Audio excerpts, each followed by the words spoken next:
आखिर क्या हुआ जब अयोध्या मंदिर दरबार में प्रकट हुआ? साक्षात पुष्पक विमान राम मंदिर में काम कर रहे मजदूरों ने जब यह नजारा देखा तो सभी के पैरों तले जमीन खिसक गई। 22 जनवरी, प्राण प्रतिष्ठा से पहले अयोध्या में इतने बड़े चमत्कार का होना सभी को आश्चर्य में डाल रहा है। कुछ लोगों ने इसके साक्षात दर्शन किए। जिन्होंने अपनी आंखों देखा, उन्होंने जो बताया उसे सुनकर आपको आपके भी रोंगटे खड़े हो जाएंगे। लेकिन आगे बढ़ने से पहले अगर आप एक सच्चे सनातनी हैं और प्रभु श्री राम जी के आराध्य हैं तो कमेंट में जय श्री राम लिखकर वीडियो को लाइक जरूर करें, क्योंकि कल युग में त्रेता युग जैसी घटनाओं का दिखना कोई आम बात नहीं है। जैसा कि आपको मालूम है कि 22 जनवरी 2024 को रामलला अयोध्या के नए राम मंदिर में विराजमान होंगे। शुभ कार्य के लिए पूरे देश में अक्षत निमंत्रण बांटा जा रहा है। शहर से लेकर गांव तक, वह बच्चों से लेकर बड़े तक सभी सहयोग कर रहे हैं। जहां तक कि महिलाएं भी घर घर जाकर अक्षत और राम मंदिर अयोध्या की फोटो बांट रही हैं। अयोध्या में राम मंदिर में भगवान रामलला के प्राण प्रतिष्ठा कार्यक्रम की तैयारी तेजी से की जा रही है। इस कार्यक्रम को बेहद भव्य बनाने के लिए कोई कसर नहीं छोड़ी जा रही है और इस बीच राम मंदिर निर्माण का कार्य भी बड़ी तेजी से किया जा रहा है। मंदिर निर्माण में जो लक्ष्य लिया गया था उसमें 80% कार्य हो चुका है। 70 खंभों पर मूर्तिकार का काम चल रहा है। पिछले दिनों त्योहार की वजह से काम धीमा पड़ गया था, लेकिन अब वह भी काम तेजी गति से पूरा हो जाएगा। निर्माण कार्य जल्द से जल्द पूरा करने के लिए सभी मजदूर रात दिन मेहनत कर रहे हैं। लेकिन 10 जनवरी की रात कुछ ऐसा चमत्कार हुआ जिसे देखकर सभी मजदूरों के होश उड़ गए। असल में रात के समय सभी मजदूर अपना काम निपटाकर तंबू में सो रहे थे। उसी समय अचानक हलचल महसूस हुई। तभी सुरेश नाम के मजदूर ने तंबू बाहर जाकर देखा तो उसे राम मंदिर परिसर में कुछ अजीब सी चमकती हुई पीली चीज दिखाई दी। उसने अपने साथियों को बताना चाहा, लेकिन कोई भी उसके साथ नहीं आया। जब हिम्मत करके सुरेश राम मंदिर परिसर में पहुंचा तो वहां का नजारा बहुत चौंका देने वाला था, क्योंकि उसे वहां बहुत ही एक दिव्यकारी पुष्पक विमान दिखाई दिया जिसका आकार मोर के समान था, जो कि दिखाई में काफी सुंदर और तेज रोशनी से परिपूर्ण था और वह राज मंदिर के पिछले परिसर के क्षेत्र में उतर रहा था। लेकिन इस विमान को नियंत्रित कौन कर रहा था यह समझ नहीं आ रहा था, क्योंकि उस विमान में प्रकाश इतना तेज था कि सामान्य आंखों से नहीं देखा जा सकता था। लेकिन समझ में कुछ ऐसा आ रहा था मानो स्वयं साक्षात भगवान राम पुष्पक विमान के माध्यम से अयोध्या में उतर रहे हैं। जब सुरेश ने यह चमकता हुआ दृश्य अपनी आंखों से देखा तो वह अचानक से वहीं बेहोश हो गया था, क्योंकि उसके तेज को वह सहन नहीं कर पाया। सुरेश जब सुबह उठा तो वह उसी स्थान पर मौजूद था और उसके साथी मंदिर कार्य निर्माण पूरा करने जा रहे थे। फिर भी सुरेश ने सभी को रोककर रात्रि की सच्चाई बताई, लेकिन मजदूर उसकी हंसी उड़ा रहे थे। लेकिन सुरेश मन ही मन समझ चुका था कि श्री राम अयोध्या आ चुके हैं।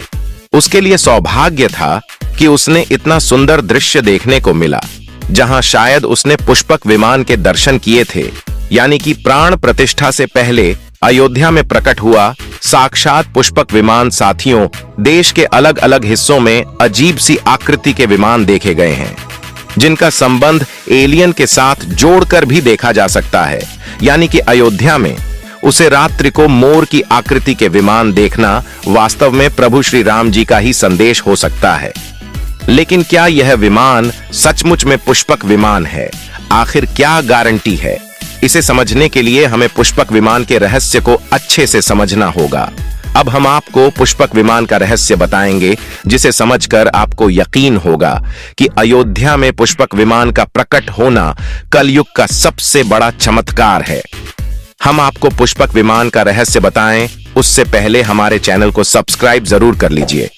रामायण में पुष्पक विमान का जिक्र है, जो कि पहले कुबेर के पास था।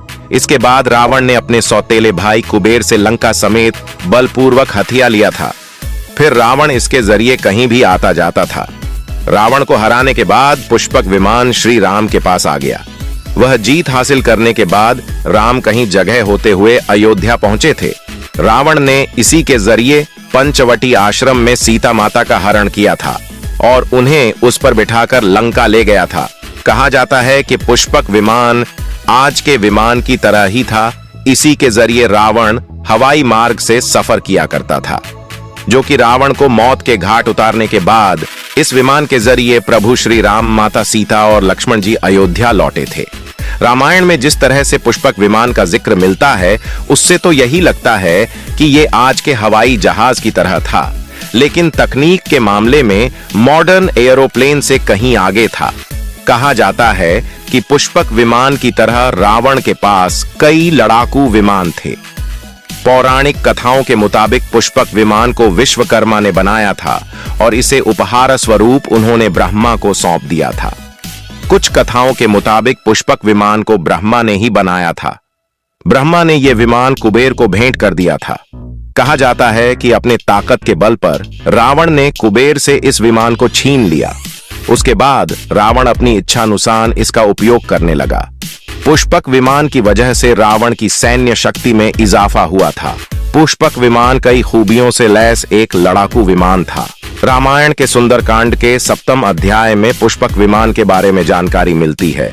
पुष्पक विमान की आकृति मोर की तरह थी। ये अग्नि और वायु ऊर्जा से उड़ान भरता था।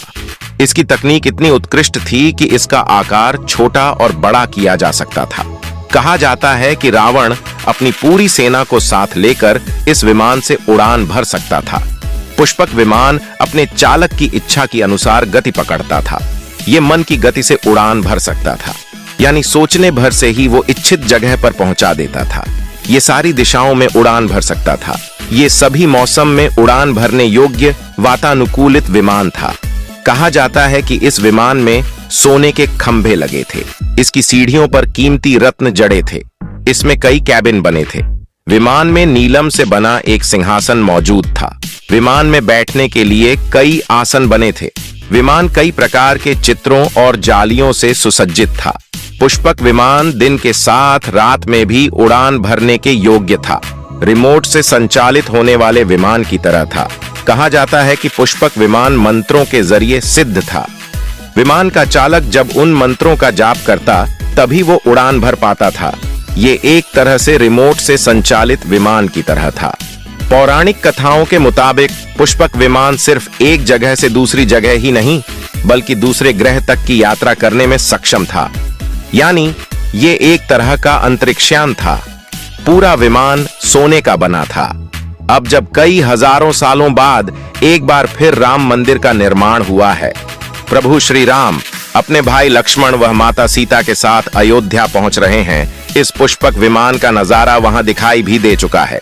इसके अलावा रामायण प्रसंग में यह भी कहा गया है कि जब रावण सीता माता को लेकर जा रहा था, तब रास्ते में जटायु ने अपनी चोंच से रावण को चोट पहुंचाई थी। उसे समय रावण पुष्पक विमान में ही था, मौजूद था, जिसके बाद रावण ने जटायु के पंख को काट दिया था। जटायु घायल होकर जमीन पर गिर पड़े। जब सीता को खोजते हुए राम पेड़ पौधे व पक्षियों को पूछते जाते थे, तो रास्ते में घायल पड़े जटायु से मुलाकात होती है। घायल पड़े जटायु राम जी को बताते हैं कि रावण सीता को हरण करके किस दिशा में ले गया है, और जब साक्षात पुष्पक विमान में प्रभु श्री राम अयोध्या आ चुके हैं, भला उसके परम भक्त जटायु कैसे पीछे रह सकते हैं। अयोध्या के राम लल्ला के प्राण प्रतिष्ठा से पहले जनपद की सीमा मिल्कीपुर के जंगलों में व ग्रामीण क्षेत्र में अचानक गिद्धों का झुंड दिखाई देने लगा। हैरत की तो यह बात है कि आज से पहले गिद्ध यहाँ कभी नहीं देखे गए थे। यहाँ गिद्ध एक विलुप्त प्रजाति हो गए थे। पक्षी गिद्ध के झुंड ग्रामीण देखकर हैरान रह गए। हालांकि अब इस गांव से गिद्ध उड़ गए हैं, लेकिन अयोध्या की सीमा में यहाँ वहां दिखाई दे रहे हैं। 22 जनवरी के होने वाला प्राण प्रतिष्ठा के समय में देश के प्रधानमंत्री नरेंद्र मोदी ने देश विदेश के कई महान हस्तियों को निमंत्रण किया। लेकिन आपको भी जानकर हैरानी होगी कि नेपाल में कुछ विशेष लोगों को समारोह में आने का निमंत्रण दिया गया है। इसके पीछे का दृश्य जानकर आप भी आपके होश उड़ जाएंगे, क्योंकि नेपाल को प्रभु श्री राम का ससुराल कहा जाता है। पहले एक समय में नेपाल जनकपुर हुआ करता था, जहां के राजा जनक थे और उनकी पुत्री माता सीता वहीं से भूमि में से प्रकट हुई थी। जनकपुर, जिसे मिथिला भी कहा जाता था। मिथिला संस्कृति में यह परंपरा चल रही है कि जब बेटी का गृह प्रवेश होता है तो उसके मायके किसे तोहफा व अन्य सामग्री भिजवाई जाती है। इसी परंपरा के मुताबिक प्रभु श्री राम का मंदिर में प्रवेश होगा तो सीता जी की ओर नेपाल में से उपहार आ रहे हैं, जिसे भार यात्रा का नाम दिया गया है। इसके अलावा राम मंदिर की प्राण प्रतिष्ठा के लिए राम के ससुराल नेपाल ने जनकपुर से कपड़े, फल और मेवा के साथ साथ उपहार से सजे 1100 थाल आने वाले हैं। इसके अलावा आभूषण, बर्तन, कपड़े और मिठाइयां के अलावा भार भी आएगा। पिछले 51 प्रकार की मिठाइयां और मक्खन, दही, चांदी के बर्तन भी शामिल होंगे। 22 जनवरी को प्रभु श्री राम जी का प्राण प्रतिष्ठा समारोह शुरू होने वाला है। इसके लिए अयोध्या क्षेत्र ट्रस्ट के तरफ से भगवान राम के ससुराल नेपाल के गणमान्य लोगों को निमंत्रण पत्र भेजे गए हैं। दोस्तों, आज हम राम मंदिर को बनते हुए देख रहे हैं। यह हमारे सौभाग्य है, क्योंकि यह मंदिर बनने में कई हजार भक्तों और सेवकों का बलिदान भी छुपा हुआ है। इसलिए साथियों, 22 जनवरी के दिन घी का दीपक जलाकर इस समारोह का जश्न जरूर मनाएं। आज की वीडियो में इतना ही। मिलेंगे अन्य नई जानकारी के साथ। तब तक के लिए अपना ध्यान रखें।